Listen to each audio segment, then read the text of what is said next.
स्वागत आहे तुमचं माझ्या डिवाइन वास्तू टिप्स या यूट्यूब चॅनलमध्ये। आज हनुमान जयंती विषयी मी काही खास उपाय तुम्हाला सांगणार आहे। त्याआधी हनुमान जयंतीच्या सर्वांना खूप साऱ्या शुभेच्छा।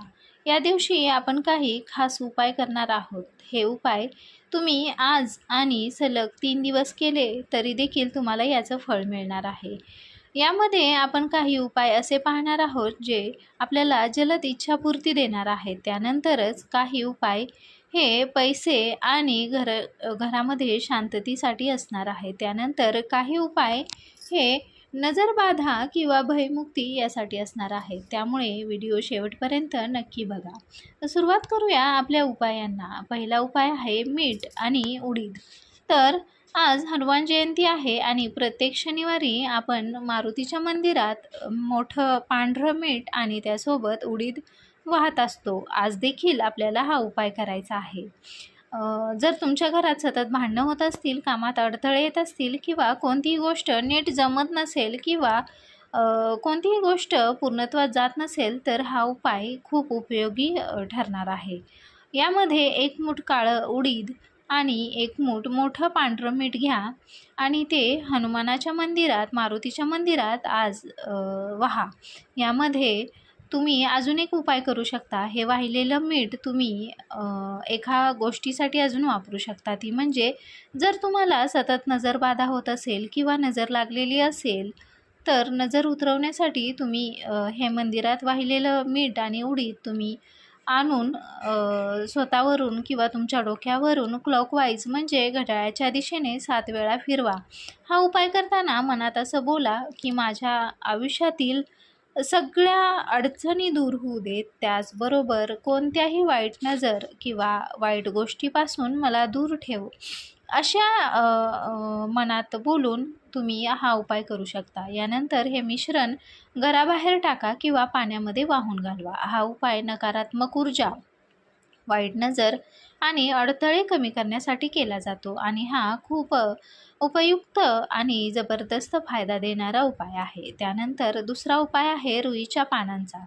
रुईचं पान हे हनुमान यांना किंवा मारुती देवाला खूप प्रिय मानलं जातं। आजच्या दिवशी रुईचं पान घ्या, त्यावर थोडं सिंदूर लावा आणि तूप लावा किंवा त्यावर सिंदूर आणि राम हा अक्षर किंवा राम नाव लिहा।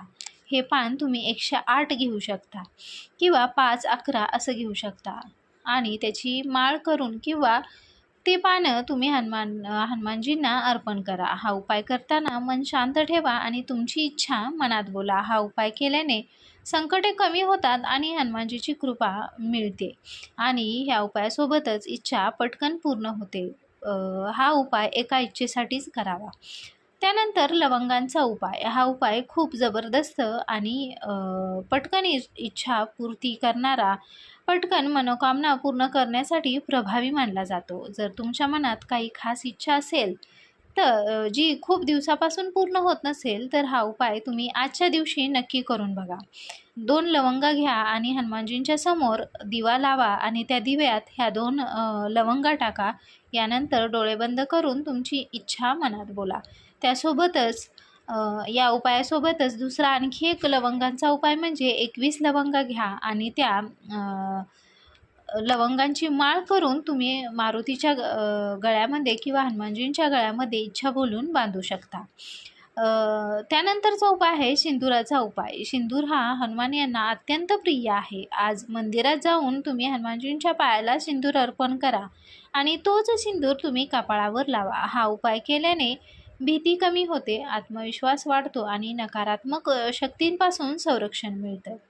त्यानंतरचा 5वा उपाय आहे दिवा आणि मंत्र उपाय।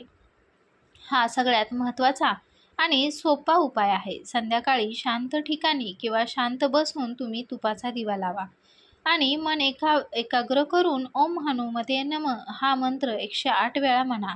हा मंत्र मन शांत करतो, आयुष्यातील अडथळे दूर करतो, त्याबरोबरच आपल्यावर वाईट शक्तींचा प्रभाव देखील कमी करतो, भयमुक्त होतो आपण आणि आत्मविश्वास वाढतो। हा उपाय नियमित केल्यास याचा परिणाम अजून चांगला दिसून येतो। त्यानंतरचा उपाय आहे काळ्या धाग्याचा उपाय. जर तुम्हाला असं वाटत असेल की तुम्हाला वारंवार नजर लागते किंवा काम बिघडतं, भीती वाटत असेल, तुम्ही आजारी पडत असाल, तर हनुमान मंदिरातून काळा धागा आणा. आज हनुमान जयंती आहे. आज भरपूर लोक काळा धागा हनुमानजींना अर्पण करत असतात. तुम्ही मंदिरात जाऊन पुजारीकडून किंवा गुरुजींकडून हा दोरा तुम्ही मागून घेऊ शकता. हा काळा धागा तुमच्या उजव्या हाताला किंवा पायाला बांधा. हा उपाय वाईट नजर आणि नकारात्मक ऊर्जेपासून संरक्षण देतो. त्याचसोबत गूळ आणि चणे याचा उपाय. हनुमानजींना गूळ आणि भाजलेले चणे खूप प्रिय आहेत. आजच्या दिवशी हे अर्पण करा आणि नंतर तो प्रसाद लोकांमध्ये वाटा. हा उपाय केल्याने घरात सकारात्मक ऊर्जा वाढते आणि कामात यश मिळण्यास मदत होते. तर हे झाले भरपूर उपाय, जवळजवळ 6 ते 7-8 उपाय मी तुम्हाला सांगितलेले आहेत. हे सगळे उपाय जबरदस्त फायदा देणारे उपाय आहेत. आज हनुमान जयंतीला यापैकी कोणताही एक उपाय श्रद्धेने करा आणि तुमच्या आयुष्यात सकारात्मक बदल जाणवेल याचा अनुभव तुम्ही घ्या. कमेंटमध्ये जय हनुमान लिहायला विसरू नका. धन्यवाद.